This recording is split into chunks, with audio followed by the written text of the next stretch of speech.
नमस्कार बच्चों, आज मैं कनक लक्ष्मी आप लोगों को हिंदी विषय में कक्षा 7वीं का एक पाठ लेकर आई हूँ। उस पाठ को पढ़ने से पहले हम ये जानेंगे कि आप सभी बच्चे इस कोविड के दौरान घर पर बैठे हुए हैं और आप सभी का क्या अनुभव है इस कोविड के दौरान।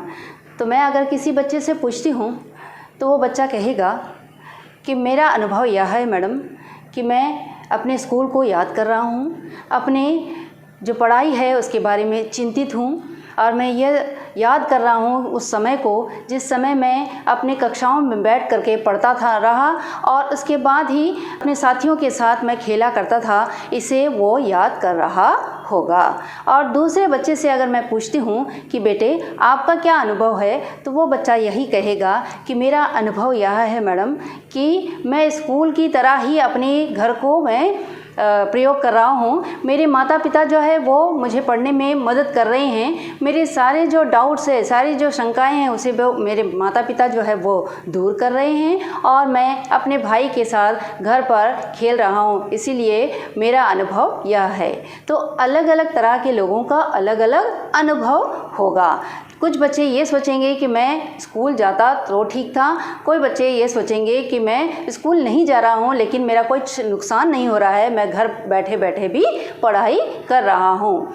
तो आज का पाठ भी यही है, अपूर्व अनुभव।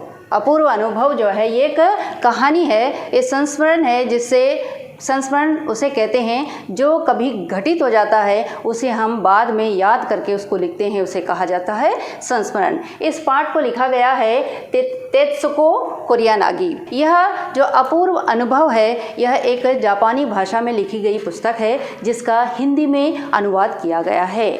आइए हम इस पाठ को पढ़ते हैं। इस पाठ का मैं एक सार बताती हूँ कि यह पाठ जो है एक बालक और बालिका उस पर लिखा गया है कि वो बच्चे कैसे खेल रहे होते हैं और उनके खेल में वो कैसे खेल खेलते हैं। उनका खेल ऐसा है कि जो रेल के डिब्बे हैं वो उनकी पाठशाला है और जो पेड़ हैं वो उनके गेट हैं और पेड़ की जो शाखाएं हैं वो शाखाएं उनका खेलने का स्थान है या खेलने का एक कोना है जहाँ पर वो खेलते हैं।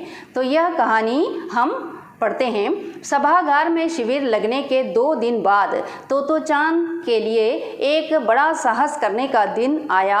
इस दिन उसे यासुकी-चान से मिलना था। इस भेद का पता ना तो तोतो-चान के माता पिता को था ना ही यासुकी-चान के। उसने यासुकी-चान को अपने पेड़ पर चढ़ने का न्योता दिया था। तो क्या है, ये दोनों बच्चे एक स्कूल में पढ़ते हैं, तो ये जो तोतो-चान है वो यासुकी-चान को अपने पेड़ पर चढ़ने का न्योता देती है। तोतो-चान का पेड़ मैदान के बाहरी हिस्से में कोहनबुत्सु जाने वाली सड़क के पास था। बड़ा सा पेड़ था उसका। तो क्या है, तोमोई जो है एक स्थान है, उस स्थान में हर एक बाग में जितने भी बगीचे में जितने भी पेड़ पौधे होते हैं उसमें से हर एक बच्चा अपनी पेड़ चुनता है और उसे वही अपनी संपत्ति मानता है। तो इसी तरह से उस बाग में जो है तोतो-चान का भी एक पेड़ था जो कि बहुत बड़ा सा था और वो कोहनबुत्सु, आप लोग इसका उच्चारण सही करेंगे, कोहनबुत्सु जाने वाली सड़क के पास था और उसका पेड़ जो है बहुत ही बड़ा था।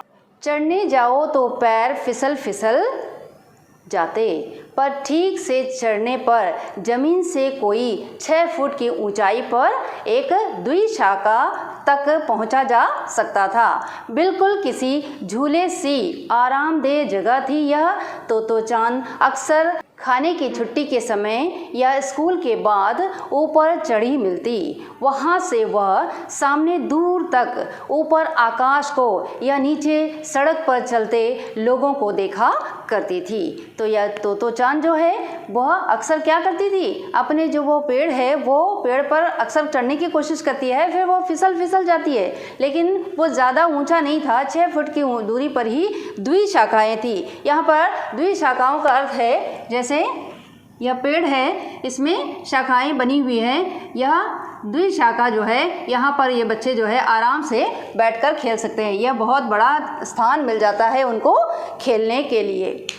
तोतो-चान अक्सर इस स्थान पर चली जाती है और वहाँ पर जा कर के बैठ जाती है। और बैठने के बाद क्योंकि वह ज़मीन से 6 फुट ऊंचा है तो उस स्थान से वह आकाश को देखा करती या फिर नीचे सड़क पर चलते लोगों को देखा करती थी। बच्चे अपने अपने पेड़ को निजी संपत्ति मानते थे। किसी दूसरे के पेड़ पर चढ़ना हो तो उससे पहले पूरी शिष्टता से माफ़ कीजिए, क्या मैं अंदर आ जाऊं, पूछना पड़ता था। तो क्या है, वहाँ के सारे बच्चे जो है, जापान के सारे बच्चे, तोमोई जो है वो उस स्थान में जो बाग है उस बाग में सारे बच्चों ने अपने अपने पेड़ को अपनी निजी संपत्ति बना रखा था। और अगर किसी दूसरे बच्चे के पेड़ पर अगर जाना हो तो उस बच्चे से बड़ी शिष्टता से पूछना पड़ता था, माफ़ कीजिए क्या मैं अंदर आ जाऊं, ऐसे पूछना पड़ता था। तभी जाकर के उसकी आज्ञा लेकर ही वो बच्चे आ सकते हैं। यासुकी चान को पोलियो था, इसलिए वह न तो किसी पेड़ पर चढ़ पाता था और न किसी पेड़ को निजी संपत्ति मानता था। अतः तोतो चान ने उसे अपने पेड़ पर आमंत्रित किया था, पर यह बात उन्होंने किसी से नहीं कही, क्योंकि अगर बड़े सुनते तो ज़रूर डांटते। तो क्या है, यासुकी चान जो है, जो लड़का है, उसको पोलियो था। इस वजह से क्या है कि वो बच्चा अपने बाग बगीचे में से किसी भी पेड़ को वो अपना निजी संपत्ति नहीं बना सका और ना ही उसका कोई पेड़ था। तो क्या है कि तोतो चान यह सोचती है कि चलो क्यों ना मैं इसे अपने पेड़ पर आमंत्रित करूं। इसका मतलब क्या है कि वो अपना पेड़ पर उसको बुलाना चाहती थी। उसने जो है अपने बड़ों को किसी को नहीं बताया। अगर कोई बड़ा अगर सुन लेता तो दोनों को डांट पड़ती, क्योंकि यह बच्चा पोलियो वाला है, वह कैसे पेड़ पर चढ़ेगा। यह सुनते ही बड़े जो है डांटेंगे, इस वजह से इन्होंने किसी को नहीं बताया था। घर से निकलते समय तोतो चान ने माँ से कहा कि वह यासुकी चान के घर डेनिन चोफू जा रही है। यहाँ शब्द है डेनिन चोफू जा रही है। क्योंकि वह झूठ बोल रही थी इसलिए उसने माँ की ओर नहीं झांका। वह अपनी नज़रें जूते के फीतों पर ही गड़ाए रही। रॉकी उसके पीछे पीछे स्टेशन तक गया। जाने से पहले उसे सच बताए बिना तोतो चान से रहा नहीं गया। तो क्या है, वह जब घर से निकल रही होती है, तोतो चान जो लड़की है वो निकल रही होती है, उसे पता था कि वह यासुकी चान को अपने पेड़ पर आमंत्रित करने जा रही है। तो वह घर से निकलते वक्त जो है माँ से वो कुछ नहीं कहती है और वह कहती है कि मैं यासुकी चान के घर डेनिन चोफू जा रही हूँ। जबकि वो झूठ बोल रही थी, वह तो उस बाग में जा रही थी जहाँ यासुकी चान को पेड़ पर आमंत्रित करने जा रही थी। बच्चे जब झूठ बोलते हैं अपनी माँ से तो क्या करते हैं, उसकी माँ की नज़रों में नहीं देखते हैं। ठीक उसी प्रकार जो तोतो चान है वह भी झूठ कह रही थी अपनी माँ से, तो उसने अपनी माँ की तरफ नहीं देखा और वह जिस प्रकार जूते के फीते बांध रही थी अपनी नज़रें अपने जूतों पर ही गड़ाई रही और वह वहाँ से निकल गई। उसके पीछे पीछे जो है रॉकी स्टेशन तक आ जाता है और आने के बाद उसको रॉकी को बताए बगैर नहीं रह सकती कि वह क्या करने जा रही है। तो रॉकी को उसने बता दिया कि मैं अभी यासुकी चान को आमंत्रित करने जा रही हूँ। मैं यासुकी चान को अपने पेड़ पर चढ़ने देने वाली हूँ, उसने बताया। तब तोतो चान स्कूल पहुँची तो रेल पास उसके गले के आसपास हवा में उड़ रहा था। यासुकी चान उसे मैदान में क्यारियों के पास मिला।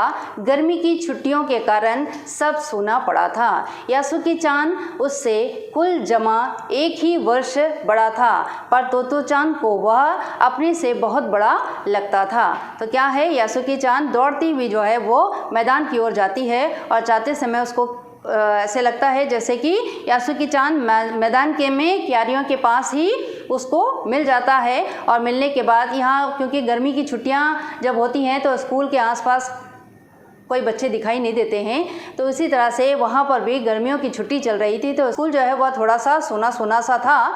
तो यासुकी चान जो है तोतो चान से कुल जमा 1 ही वर्ष बड़ा था।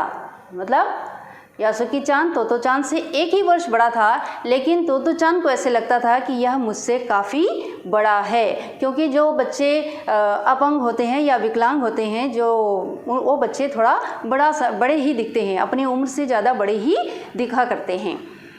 जैसे ही यासुकी चान ने तोतो चान को देखा, वह पैर घसीटता हुआ उसकी ओर बढ़ा। उसके हाथ अपनी चाल को स्थिर करने के लिए दोनों ओर फैलाए हुए थे। तोतो चान उत्तेजित थी। वे दोनों आज कुछ ऐसा करने वाले थे जिसका भेद किसी को भी पता न था। वह उल्लास में ठिठियाकर हंसने लगी। यहाँ पर है शब्द ठिठियाकर। ठिठियाकर का मतलब है वो खुलकर हंसना। यासुकी चान भी हंसने लगा। तो क्या है, जब यासुकी चान और तोतो चान जब मिलते हैं तो वो क्या करता है, उसको रोकने की जैसे कोशिश करता है और पैर घसीटता हुआ वह चला आता है वहाँ पे। तो क्या है, तोतो चान भी उत्तेजित हो जाती है, वह भी बहुत खुश हो जाती है। वे दोनों आज ऐसा कुछ करने वाले थे जो उन्होंने पहले कभी नहीं किया था, जिसका भेद किसी को भी नहीं पता था। इसका मतलब क्या है कि जिसके बारे में उन्होंने किसी को भी कुछ भी नहीं बताया, वो जो है इतनी जोर जोर से हंसने लगे कि दोनों आपस में खिलखिलाकर हंस उठते हैं, ठिठियाकर हंस उठते हैं। तोतो चान यासुकी चान को अपने पेड़ की ओर ले आई और उसके बाद वह तुरंत चौकीदार के छप्पर की ओर भागी।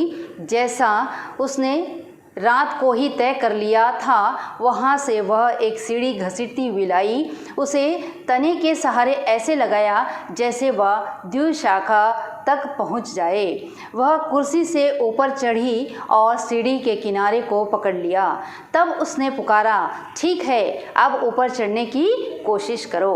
तो क्या है, तोतो चान क्या करती है, उसे पता है कि वो उस यासुकी चान को अपने से उठाकर नहीं चढ़ा पाएगी। तो वह क्या करती है, दौड़ते हुए जाती है और जो चौकीदार है, चौकीदार के जो कमरे हैं, उसके कमरे के पास जो सीढ़ी लगी हुई है, उस सीढ़ी को वह लेके आती है और लेके आने के बाद वो पेड़ के जो तने हैं उससे वह लगा देती है उसको। और वो अब सोचती है कि इसके सहारे यासुकी चान को ऊपर चढ़ाया जा सकता है। और वो पुकारती है कि अब तुम चढ़ने की कोशिश करो। किसको कहती है, यासुकी चान को। यासुकी चान के हाथ पैर इतने कमज़ोर थे कि वह पहली सीढ़ी पर भी बिना सहारे के नहीं चढ़ पाया। इस पर तोतो चान नीचे उतर आई और यासुकी चान को पीछे से धकेलने लगी। पर तोतो चान थी छोटी और नाजुक सी, इससे अधिक सहायता क्या करती। यासुकी चान ने अपना पैर सीढ़ी पर से हटा लिया और हताश से सिर झुकाकर खड़ा हो गया। तोतो चान को पहली बार लगा कि काम इतना आसान नहीं है जितना वह सोचे बैठी थी। अब क्या करे वह, यासुकी चान उसके पेड़ पर चढ़े या उसकी हार्दिक इच्छा थी। तो क्या है, यासुकी चान जो लड़का है वो उसके हाथ पैर इतने कमज़ोर थे कि वह पहली सीढ़ी भी अपने से नहीं चढ़ पाता था। तो तोतो चान क्या करती है, वो फिर नीचे उतर आती है और नीचे उतर करके आने के बाद यासुकी चान को पीछे से धक्का देने लगती है कि शायद मेरी मदद से वह पेड़ की ओर चढ़ पाए। पर तोतो चान जो है वो बहुत छोटी है और यासुकी चान जो है वो थोड़ा सा बड़े हैं दिख रहे हैं, तो उसको वो खींच नहीं पाती है, उसको वो चढ़ा नहीं पाती है और वो हताश होकर के सर झुका लेती है। सर झुकाना मतलब हताश होना, मतलब निराश होकर के वो अपना सर झुका लेती है और कहती है कि मैं क्या करूं कि मैं यासुकी चान को बड़े सावधानी के साथ ऊपर तक चढ़ा पाऊं। तो चान की बड़ी दिली इच्छा थी कि यासुकी चान को अपने पेड़ तक ले जाए और पेड़ के ऊपर चढ़ा करके हम दोनों वहाँ पर बैठे। यासुकी चान के मन में भी उत्साह था। वह उसके सामने गई। उसका लटका चेहरा इतना उदास था कि तोतो चान को उसे हंसाने के लिए गाल फुलाकर तरह तरह के चेहरे बनाने पड़े। तो क्या है, दोनों बच्चे निराश हो जाते हैं, लेकिन जो तोतो चान है उसके अंदर उत्साह अभी भी भरी हुई है। तो यासुकी चान के मन में भी उत्साह था, दोनों के मन में उत्साह था। जब तोतो चान ने यासुकी चान को कहा कि पेड़ पर चढ़ते हैं तो वो भी बहुत खुश हो गया, लेकिन उसके उदास लटके हुए जो चेहरे हैं, जब वो चढ़ नहीं पाया तो उसका जो चेहरा लटक गया था, दुखी हो गया था, उदास हो गया था। तोतो चान उसको हंसाने के लिए क्या करती है, वो अपने गालों को फुलाती है और तरह तरह से मुंह बना करके उसको चिढ़ाने की कोशिश करती है ताकि वह हंस पड़े। ठहरो, एक बात सूझी है। वह फिर चौकीदार के छप्पर की ओर दौड़ी और हर एक चीज़ उलट पुलट कर दिया। तो क्या है, वह जो है तोतो चान यासुकी चान को कहती है तुम यहीं पर ठहर जाओ, मैं अभी आती हूँ। वह चौकीदार के छप्पर के पास जाकर इधर उधर देखने लगी। आखिर उसे एक तिपाई सीढ़ी मिली जिसे थामे रहना भी ज़रूरी नहीं था। तो वह क्या है, दौड़ कर जाती है और चौकीदार के कमरे के पास जाती है और जाकर के सारे सामान को उलट पुलट कर देखती है। तो उसे क्या मिलती है, एक तिपाई मिल जाती है। तिपाई एक ऐसी सीढ़ी है जिस सीढ़ी को किसी को पकड़ने की ज़रूरत नहीं है, उसका एक पैर और रहता है, उससे वो सहारा बना रहता है उसका। वह तिपाई सीढ़ी को घसीट कर ले आई तो अपनी शक्ति पर हैरान होने लगी। तिपाई की ऊपरी सीढ़ी द्विशाखा तक पहुंच रही थी। देखो अब डरना मत, उसने बड़ी बहन की सी आवाज़ में कहा, यह डगमगाएगी नहीं। तो जो तोतो चान है वह तिपाई को ला करके फिर वो तने से लगा देती है और कहती है कि देखो यह इसके 3 पैर हैं, डगमगाएगा नहीं। डगमगाएगा नहीं का अर्थ है कि अब गिरने के डर जो है वो बहुत कम है। और वो उस तिपाई को ले जा करके तने से लगाती है जहाँ पर वो द्विशाखा है, जहाँ से वो पेड़ की शाखाएँ 2 अलग अलग दिशाओं की ओर जा रही हैं। यासुकी चान ने घबराकर तिपाई सीढ़ी और पसीने से तरबतर तोतो चान की ओर देखा। उसे भी काफ़ी पसीना आ रहा था। उसने पेड़ की ओर देखा और तब निश्चय के साथ पांव उठाकर पहली सीढ़ी पर रखा। तो क्या है, यासुकी चान घबरा जाता है और उसके बाद वह देखता है कि तोतो चान जो है पसीने से तरबतर सीढ़ी लेकर आई है। तो उसके अंदर ये एक हौसला आ जाता है कि मैं भी क्यों ना एक सीढ़ी पर पाँव रखूं। उसने निश्चय किया और पहली सीढ़ी पर उसने पाँव रख दिया। उन दोनों को यह बिल्कुल भी पता न चला कि कितना समय यासुकी चान को ऊपर तक चढ़ने में लगा। सूरज का ताप उन पर पड़ रहा था, पर दोनों का ध्यान यासुकी चान के ऊपर तक पहुंचने में रमा था। तोतो चान नीचे से उसका एक एक पैर सीढ़ी पर धरने में मदद कर रही थी। उसे अचानक सारी मेहनत बेकार लगने लगी।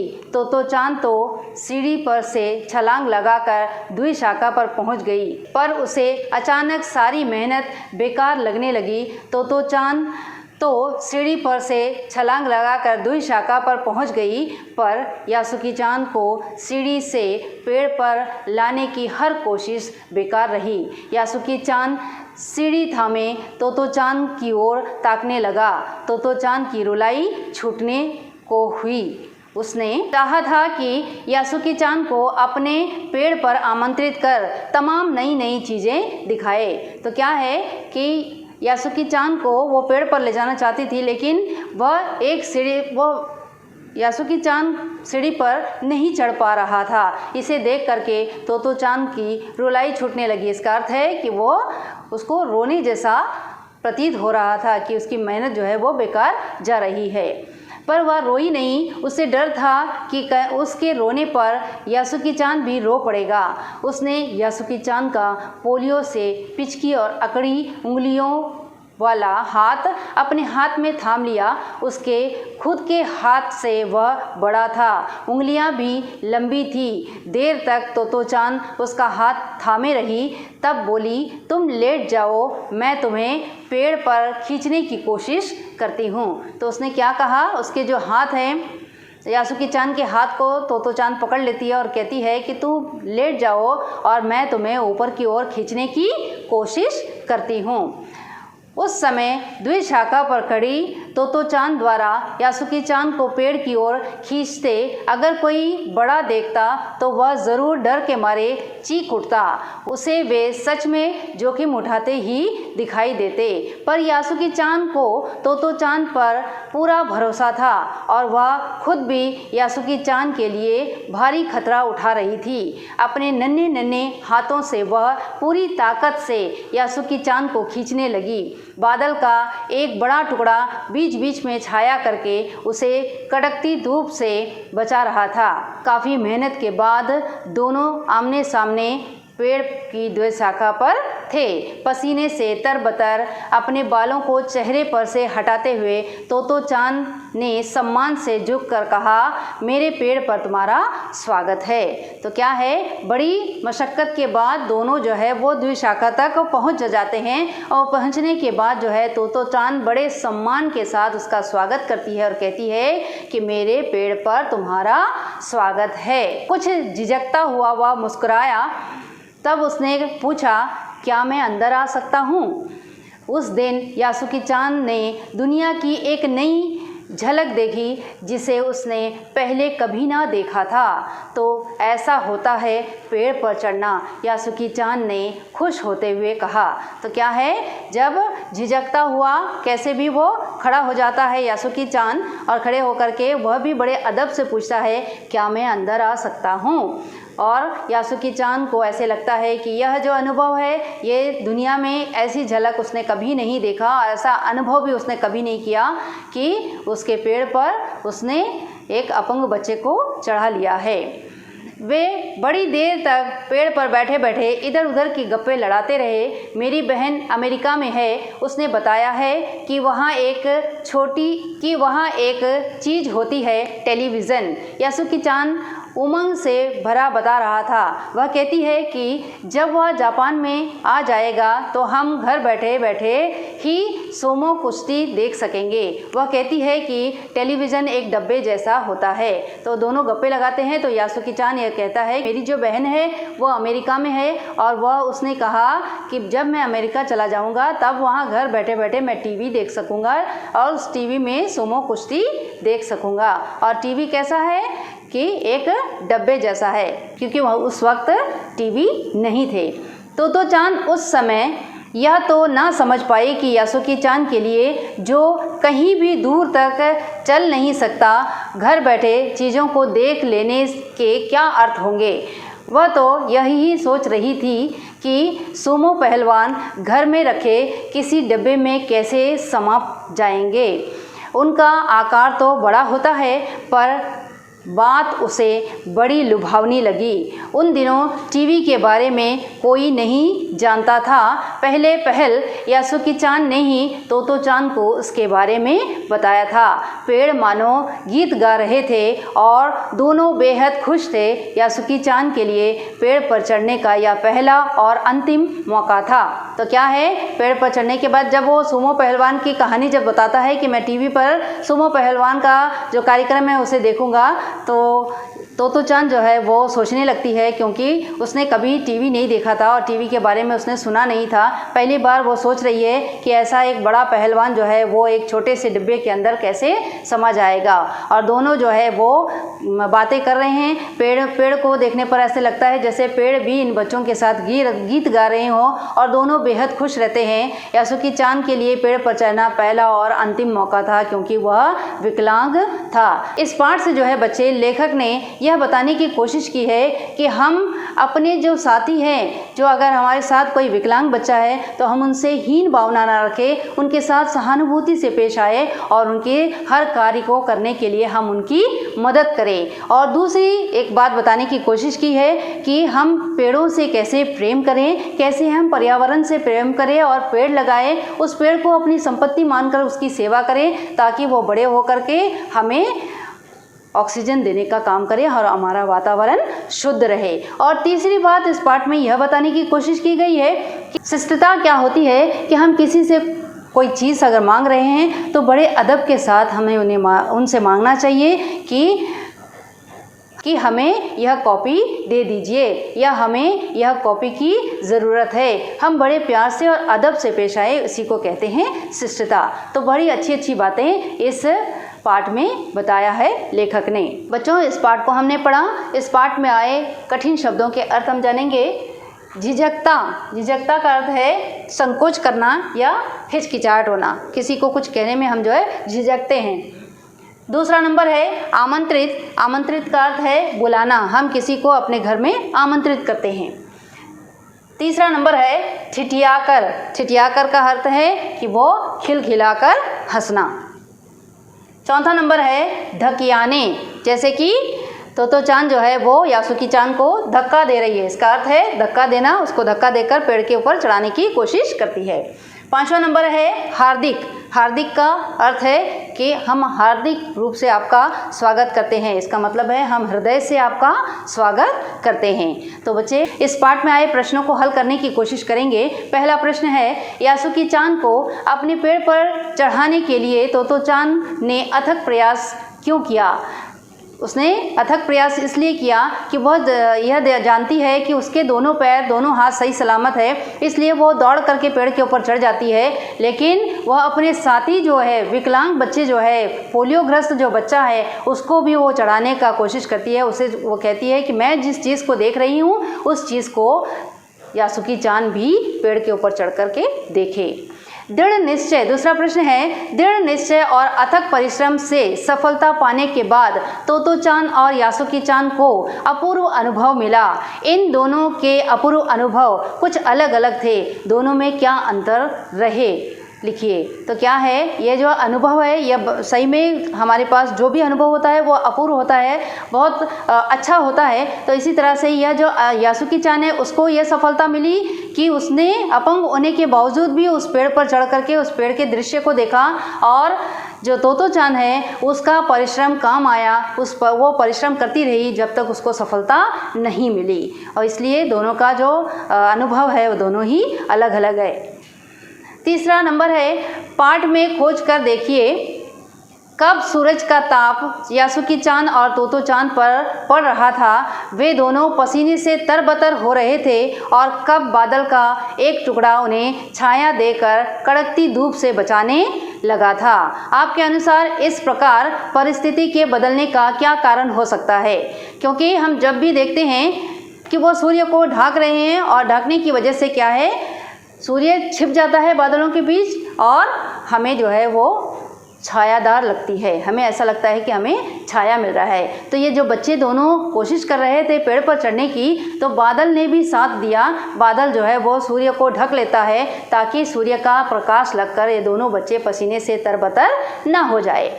चौथा प्रश्न है, यासुकी चान के लिए पेड़ पर चढ़ने का यह अंतिम मौका था। इस अधूरे वाक्य को पूरा कीजिए और लिखकर बताइए कि लेखिका ने ऐसा क्यों कहा। क्योंकि यह जो है अंतिम मौका इसलिए था क्योंकि सारे बच्चे जो है तोतो चान की तरह यासुकी चान को नहीं मिलेंगे, क्योंकि यासुकी चान को पेड़ में चढ़ाने के लिए जो है तोतो चान ने अथक परिश्रम किया था। इसी तरह का परिश्रम अगली बार कोई बच्चा करेगा या नहीं, यह जो है सोचने वाला विषय था लेखिका के लिए। तो इसलिए उसने कहा कि यह जो है एक अंतिम मौका था।